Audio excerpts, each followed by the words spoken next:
Suara lonceng kapal berdentang di kejauhan, diikuti ledakan bom yang memekakkan telinga. Air laut berwarna hitam akibat asap mesiu. Di Cakrawala, kapal-kapal perang Jepang semakin dekat, bendera matahari terbit berkibar di tiang-tiang kapal. Setelah Belanda menyerah tanpa syarat kepada Jepang, Nusantara jatuh ke tangan penjajah baru.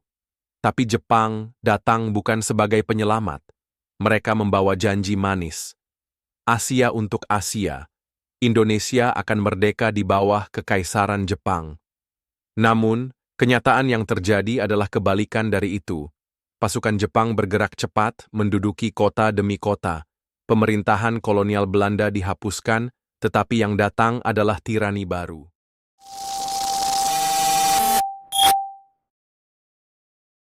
Di bawah kekuasaan Jepang, rakyat tidak lebih dari alat produksi bagi militer mereka. Segala sesuatu yang ada di tanah Nusantara, beras, karet, minyak, hingga manusia, dianggap milik kekaisaran Jepang. Sistem ekonomi berubah total. Jepang menyita hasil panen petani dan membatasinya hanya untuk kebutuhan militer. Rakyat dibiarkan kelaparan. Di sudut-sudut kota, antrean panjang terbentuk. Anak-anak kecil berdiri dalam barisan dengan tubuh kurus kering, menunggu jatah makanan yang semakin sedikit setiap harinya. Sementara itu, siapapun yang dianggap membangkang akan menghadapi hukuman. Hukuman itu bisa berupa pemukulan di depan umum, kerja paksa tanpa henti, atau eksekusi mati tanpa pengadilan.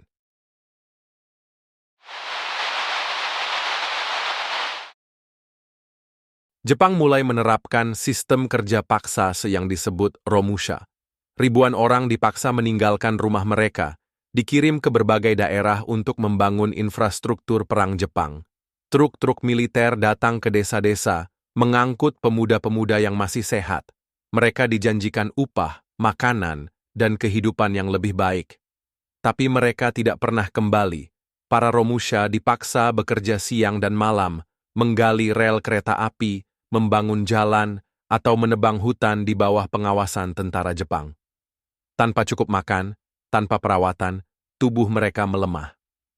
Mereka jatuh satu persatu, bukan karena peluru, tetapi karena kelaparan dan penyakit. Di Sumatera, proyek pembangunan kereta api maut merenggut lebih dari 80.000 nyawa.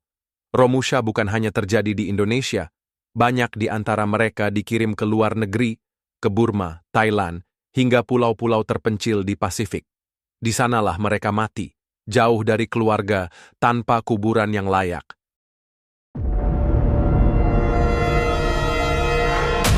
Di sekolah-sekolah, Jepang menghapus pengaruh Barat. Bahasa Belanda dilarang, bahasa Jepang diwajibkan. Guru-guru dipecat, digantikan oleh instruktur dari Jepang yang mengajarkan doktrin kekaisaran. Setiap pagi, murid-murid harus berdiri tegak, menghadap matahari, dan membungkuk ke arah Tokyo. Sekolah tidak lagi mengajarkan ilmu, tetapi indoktrinasi. Jepang ingin generasi muda Indonesia tunduk dan setia kepada Kaisar Hirohito. Di radio dan surat kabar, hanya ada satu suara. Suara propaganda. Semua berita dikontrol, semua informasi dipelintir.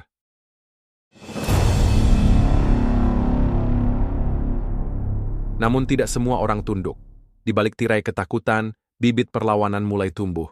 Para pemuda diam-diam bertemu, menyusun strategi. Di kamp-kamp Romusha, para tahanan mulai berbisik, mencari celah untuk kabur. Di desa-desa, rakyat mulai mencuri senjata, merakit bom rakitan, dan menyebarkan pesan bahwa penjajahan ini harus dilawan.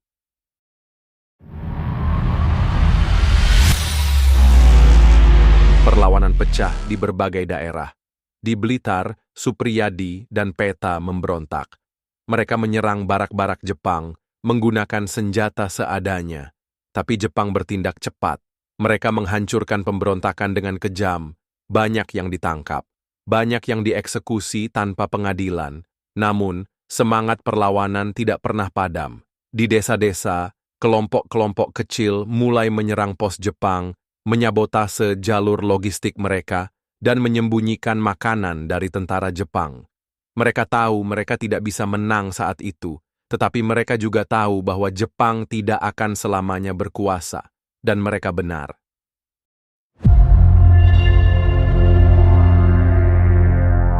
Agustus 1945.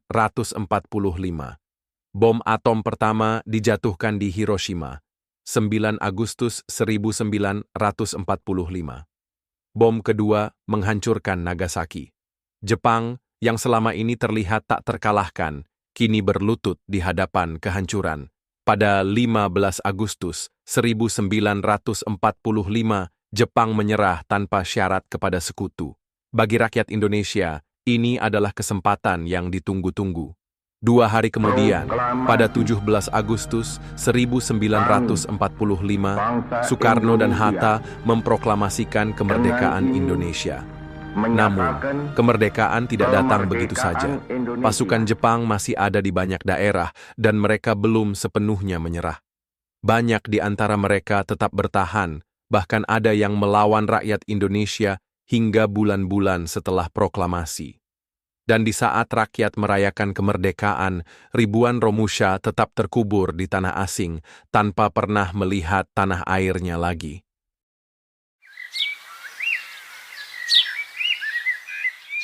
Masa penjajahan Jepang adalah salah satu periode tergelap dalam sejarah Indonesia.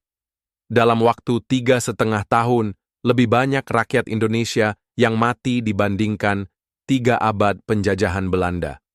Kelaparan, kerja paksa, dan kekejaman militer Jepang meninggalkan luka yang dalam.